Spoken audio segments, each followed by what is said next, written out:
प्यारे दोस्तों नमस्ते। आज की हमारी इस वीडियो में हम आपके लिए छठी मैया की पूजा की कहानी लेकर आए हैं। बहुत समय पहले की बात है। एक बूढ़ी अम्मा थी, उनके एक बेटा और एक बहू थी। बूढ़ी अम्मा छठी मैया की बड़ी ही परम भगत थी और हर साल पूरी विधि विधान से छठी मैया की पूजा और व्रत करती। परंतु उसकी बहू नई विचारों वाली थी। वो पूजा पाठ में कोई विश्वास नहीं किया करती थी। एक बार बूढ़ी अम्मा छठ पट करने की तैयारी कर रही थी। बूढ़ी अम्मा की बहू उन पे हंसने लगी और हंसते हंसते बोली, अम्मा, दुनिया कहाँ से कहाँ चली गई। लोग आसमान को छू रहे हैं और आज आप भी इतनी अंधविश्वासी हो।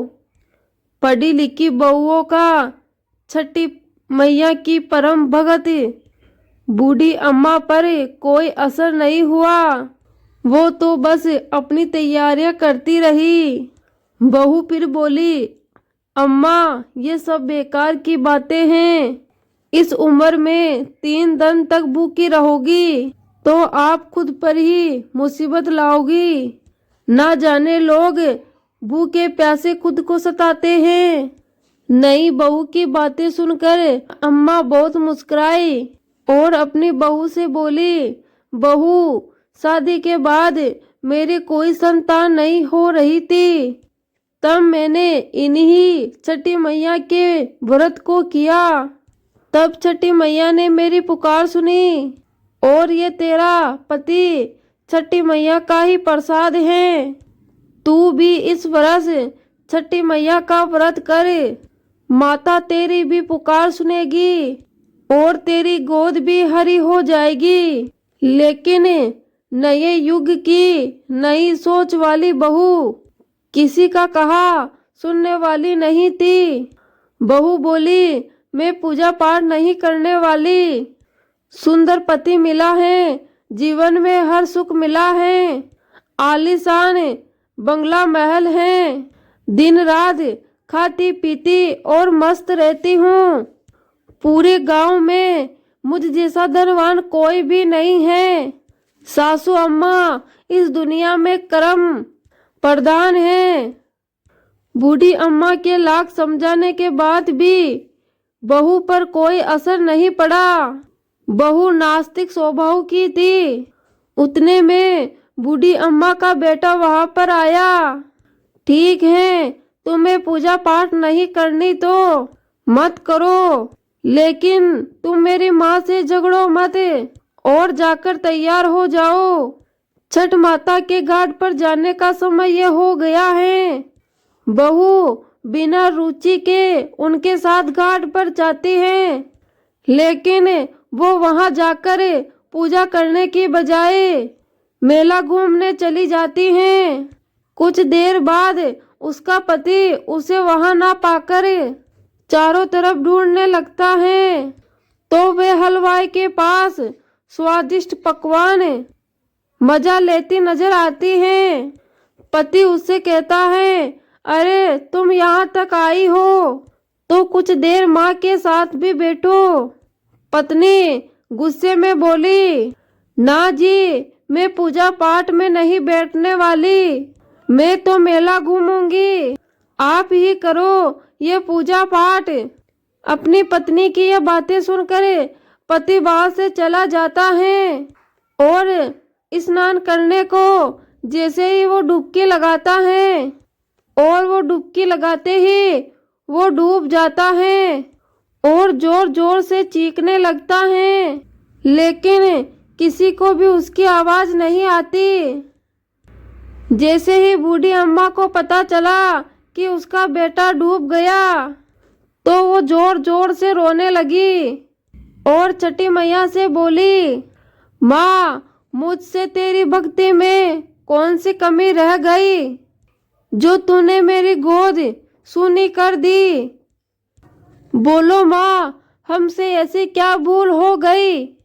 हम तो घाट पर तुम्हारी ही पूजा करने आए थे।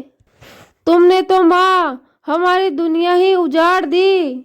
माँ, यदि मुझसे जाने अनजाने में कोई भी गलती हुई हो तो उसकी सजा माँ आप मेरे बेटे को मत दो। ऐसा कह कहकर बूढ़िया अम्मा जोर जोर से रोने लगी और उधर मेले में शोर मचा कि घाट पर एक व्यक्ति डूब गया है। सुनकर बहू दौड़ी दौड़ी वहां पर आती है और देखती हैं कि उसकी सास वहां पर रो रही है और उसका पति डूब गया है। तो बहू को सदमा लग जाता है। वो जोर जोर से चीखती हुई बूढ़ी अम्मा से कहती है, मैंने पहले ही कहा था अम्मा कि ये छठ के चक्कर में मत पड़ो। ये सब ढोंग है, ये सब अंधविश्वास है। और आप ही देखो, आज मेरा पति मुझसे दूर चला गया। ये घटना देखकर सभी लोग अपने मन में छठी मैया को पुकारते हैं, हे माँ, इस बुढ़िया की पुकार सुन लो। छठी मैया तो है ही दयालु। माता कभी अपने भक्तों को निराश नहीं करती। इधर अपने पुत्र के वियोग में बूढ़ी अम्मा जैसे ही जान देने वाली थी और वो जैसे ही नंदी में कूदने लगती है, तभी नंदी में से एक लहर उठती है और उसी लहर में से बूढ़ी अम्मा का बेटा बाहर आ जाता है। ये देखकर छठ घाट पर खड़े सभी लोग आश्चर्य में पड़ जाते हैं और सभी की आंखें खुली की खुली रह जाती हैं। बूढ़ी अम्मा छठ मैया को याद करते करते खुशी से रोने लगती हैं और इधर बहू भी खुशी के मारे जोर जोर से रोने लगती हैं।